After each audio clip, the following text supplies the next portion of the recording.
Eu vou considerar essa vitória do Flamengo diante do Mirassol como uma das mais difíceis do Flamengo no Campeonato Brasileiro, justamente por conta de um adversário que estava invicto no Campeonato Brasileiro há 9 jogos e também por conta dos desfalques do Flamengo, sobretudo por conta da ausência do Jorginho e do Pulgar, que já está há muito tempo, mas o Jorginho ele fez muita falta. Inclusive, essa foi a maior dificuldade do Flamengo, quando bota o Everton Araújo e o Alan, 2 jogadores, 2 volantes com características defensivas, o que atrapalhou o meio de campo do Flamengo. Mas mesmo Você assim, já tinha sinalizado exatamente, isso aqui, né? E assim, não é uma crítica aos 2 jogadores, é estilo de jogo, não tem jeito.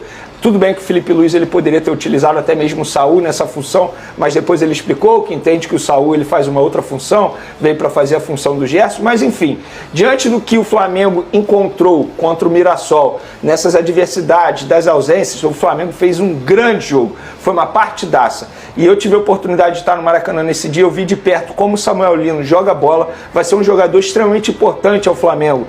Para mim já é titular absoluto. O Gonzalo Plata novamente fazendo um grande jogo. Só que agora muitos torcedores vão valorizar porque ele botou a bola na rede e nem sempre o atacante ele vai ser importante só com bola na rede, muito pelo contrário, ele constrói jogadas mesmo não estando com a bola, ele, enfim, abre espaço para os companheiros. O Arrascaeta não estava numa noite muito inspirada, mas fez a diferença, sobretudo por conta de uma assistência nossa primorosa que ele fez para o Gonzalo Plata, um passe ali que só o jogador do nível dele consegue fazer. Eu acho que um ponto baixo do Flamengo nesse jogo foi o Léo Ortiz, mas eu não vou ficar aqui criticando o jogador que vem numa sequência muito grande. Eu acho que o desgaste físico está pesando bastante. O Emerson Royal também fez uma boa partida, então o coletivo do Flamengo foi um coletivo muito interessante. O Flamengo voltou a ter aquele equilíbrio que o Felipe Luiz tanto gosta. Embora tenha tomado um gol, mas acho que o setor defensivo e o setor ofensivo estavam muito equilibrados. Gostei bastante do Flamengo, do que eu vi, e vou repetir o que eu falei aqui no começo do meu discurso. Foi uma das vitórias mais difíceis que o Flamengo teve nessa competição. É uma vitória que de fato dá ao Flamengo aquele status de time que vai brigar pelo título do Campeonato Brasileiro até a última rodada. Foi uma vitória enorme que mantém o Flamengo na liderança. E agora...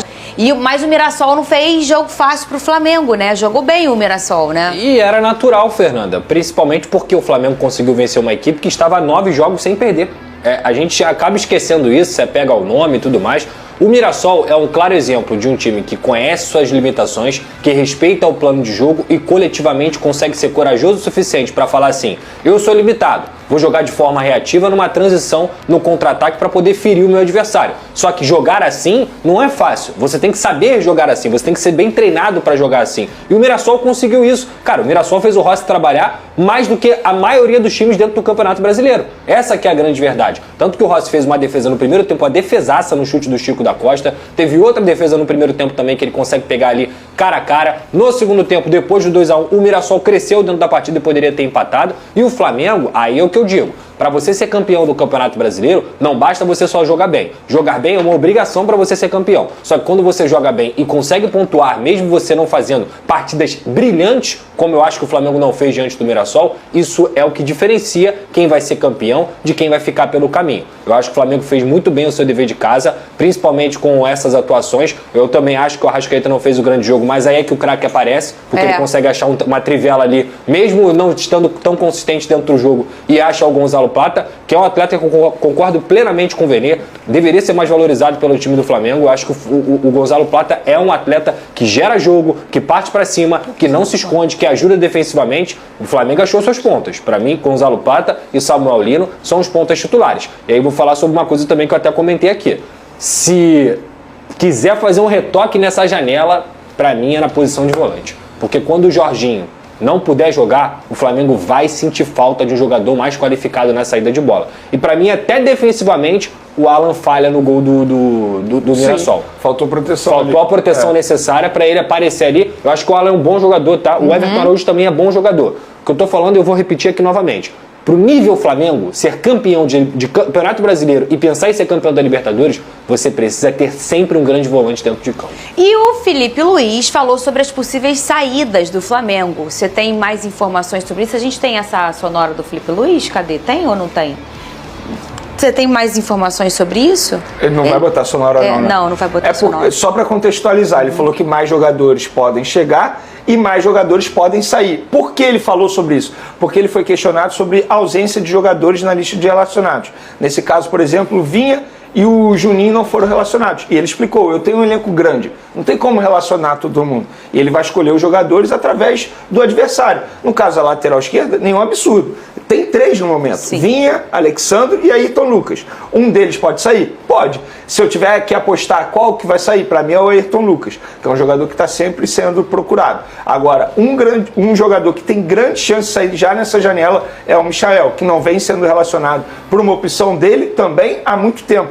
Então esse jogador deve sair. Hoje o José Boto se reuniu com o Cebolinha lá no CT Ninho do Urubu por conta de várias notícias que vêm saindo aí que o Cebolinha pode ser negociado com o Grêmio, e o José Boto disse para ele, a gente conta com você, a gente entende que você pode ajudar bastante nessa temporada ainda, a gente quer ficar com você. E aí, por exemplo, o Cebolinha é o caso mais complicado, até porque ele tem um salário alto, o contrato dele vai ser até dezembro de 2026. O Michael, acredito que seja o próximo a deixar o Flamengo. Então, não tem o que fazer.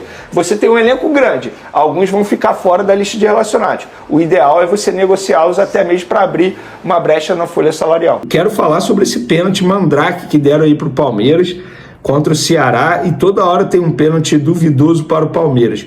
Mas não serei leviano que isso é por acaso, dizer que é por acaso, que é de propósito, só porque é o Palmeiras, não, porque a arbitragem brasileira é horrível mesmo. É você torcer para você não ter o seu time prejudicado pela arbitragem brasileira, porque é toda a rodada do Campeonato Brasileiro, é uma confusão, é um pênalti polêmico, uma jogada polêmica. Repara só, toda a rodada tem, não só no Campeonato Brasileiro, né? Da Copa do Brasil também. E o Flamengo chega à 19ª rodada do Campeonato Brasileiro como líder isolado do Campeonato Brasileiro. O Santos fez aquilo que pouca gente imaginava, ainda mais durante o contexto do jogo. O Cruzeiro saiu na frente, com Fabrício Bruno, inclusive, aí foi para o intervalo, venceram por 1-0. Na volta do intervalo, o Santos empatou com o Guilherme, depois conseguiu a virada, ainda teve um gol do Caio Jorge, que iria deixar o Cruzeiro com 2-1 no placar, que foi anulado, na minha concepção bem anulado, e com essa derrota do Cruzeiro, a tabela ficou o seguinte: Flamengo líder com 40 pontos, tem 18 jogos, ou seja, um jogo para cumprir contra o Sport. O Cruzeiro tem 37 pontos, não deve nenhum jogo, ele tem 19 jogos certinho, e o Palmeiras em terceiro com 36, com 17 jogos. O Palmeiras tem 2 jogos a fazer, confesso que eu não lembro agora de cabeça contra quem, mas o Palmeiras, portanto, pode chegar a 42 pontos e o Flamengo pode chegar a 43 pontos. Digamos que o adversário do Flamengo é extremamente fácil, né? Sport, mesmo sendo lá na Ilha do Retiro, então é um time praticamente rebaixado já no Campeonato Brasileiro. Então, boa notícia, um ótimo começo de semana para o Flamengo, e pode ser ainda melhor se o De La Cruz voltar, e tem chance de ele voltar? Sim, foi o que me relataram no sábado depois do jogo. Eu estava lá no Maracanã, encontrei uma pessoa, e essa pessoa me disse, fica ligado porque na quarta o De La Cruz tem boas chances de voltar. O Flamengo, após folga no domingo do Dia dos Pais, se reapresenta na manhã dessa segunda-feira e inicia a preparação para pegar o Internacional na quarta. Com certeza teremos mais um dia de Maracanã lotado, de Maracanã cheio, a torcida rubro-negra empurrando o time, mesmo sendo 9h30, mesmo sendo 7 horas da noite, pode ser qualquer horário do Maracanã que a torcida do Flamengo vai botar, com certeza, mais de 45 mil pessoas presentes no Maracanã. E essa, para mim, é uma boa notícia envolvendo o De La Cruz. Mas é um jogador bichado, igual eu vejo muita gente falar aí. É um jogador que fisicamente não entrega mais. Gente, se o De La Cruz não conseguir jogar pelo menos 45 minutos nas partidas, não é jogador de futebol. É óbvio que pode. Tudo bem que fisicamente falando, ele não tem a melhor forma física, demora mais tempo para se recuperar, a gente sabe tudo isso, mas com certeza ele ficando à disposição no banco de reservas vai ajudar em algum momento, e inclusive é uma posição que o Flamengo, entre aspas, está carente, né? Tendo em vista aí que no final de semana jogou com Alan e Everton Araújo, muita gente não gostou, eu também não gostei, na ausência do Jorginho, do Pulgar, poderia ter colocado o Saúl ali, mas o Felipe Luiz explicou que essa não é a função ideal dele, não é a posição ideal. Enfim, bom retorno ao De La Cruz, se de fato ele voltar nessa quarta-feira contra o Internacional. Lembrando que o Internacional está vivendo uma crise absurda dentro e fora de campo, enfim, questões financeiras, está devendo a vários clubes, inclusive ao próprio Flamengo. Notícia de vida privada de jogador, Léo Dias soltando notícia envolvendo jogadores do Internacional, torcida protestando na porta do Beira-Rio com faixa, criticando o presidente, uma crise absurda lá no Colorado, que acabou de ser eliminado para o Fluminense na Copa do Brasil. A ver como eles chegam para encarar o Flamengo. E para finalizar nosso vídeo, galera, o Rossi quer renovar com o Flamengo quer renovar com o Rossi, informação do Paparazzo no último sábado, que nós confirmamos. E é isso, estão conversando. Mas, independentemente da renovação, vou manter aquilo que eu venho falando. Flamengo tinha que contratar goleiro logo. Não pode se dar ao luxo de ficar só com Rossi e Matheus Cunha. Isso preocupa. Se o Rossi se machucar, é o Matheus Cunha que vai assumir essa titularidade. E o Matheus Cunha, além de não ter nível para assumir a titularidade do Flamengo, e ele já mostrou isso com todo respeito ao jogador, que seja muito feliz no Cruzeiro ano que vem, mas ele já mostrou que não tem potencial para assumir essa titularidade. E ainda mais com um pré-contrato assinado com o Cruzeiro. Qualquer bobeada dele, qualquer falha dele, vão botar na conta desse pré-contrato. Já está com a cabeça no Cruzeiro.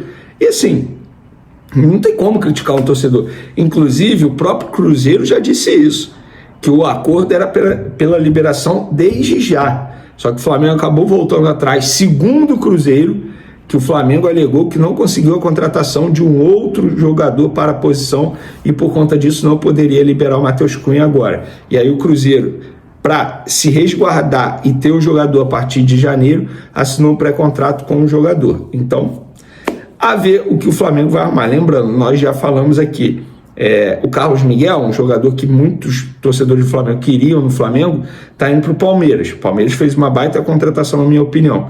O Brazão do Santos, que está se destacando aí em várias partidas, é um nome que a diretoria gosta bastante, muito. O Flamengo está em busca de mais um volante para compor o seu elenco, já que Pulgar e De La Cruz seguem machucados. E segundo informações do jornalista Antônio Carlos, o nome escolhido é Casemiro, que voltou recentemente à seleção brasileira. O jogador agrada bastante o técnico Felipe Luiz e é visto como uma peça fundamental para fortalecer o meio-campo rubro-negro. Casemiro é um atleta experiente, com currículo vitorioso na Europa e na seleção, e chegaria para ser titular absoluto, dando mais solidez defensiva e liderança ao time. A ideia do Flamengo é oferecer um contrato de 3 anos ao jogador, mas a negociação não será simples, já que o salário de Casemiro é bastante alto. Para viabilizar a contratação, ele teria que abrir mão de uma boa parte dos vencimentos que recebe atualmente no exterior, algo que, segundo fontes próximas, ele estaria disposto a considerar. O volante estaria bastante empolgado com a possibilidade de vestir o manto sagrado, motivado pela oportunidade de jogar em um dos maiores clubes do Brasil e disputar títulos importantes. A diretoria do Flamengo vê em Casemiro não apenas um reforço de peso, mas também um líder dentro e fora de campo, capaz de inspirar os mais jovens e elevar o patamar competitivo da equipe. O projeto apresentado ao jogador inclui a chance de disputar Libertadores, Campeonato Brasileiro, com protagonismo, além de contar com o apoio incondicional da nação rubro-negra no Maracanã.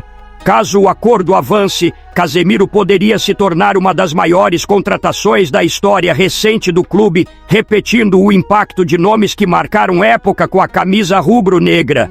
Agora eu quero saber a opinião de vocês. Casemiro será uma boa contratação? Sim ou não? Deixe sua opinião no comentário. Não esqueça de curtir o vídeo e inscreva-se no canal para não perder nada do Flamengo. Até a próxima e saudações rubro-negras.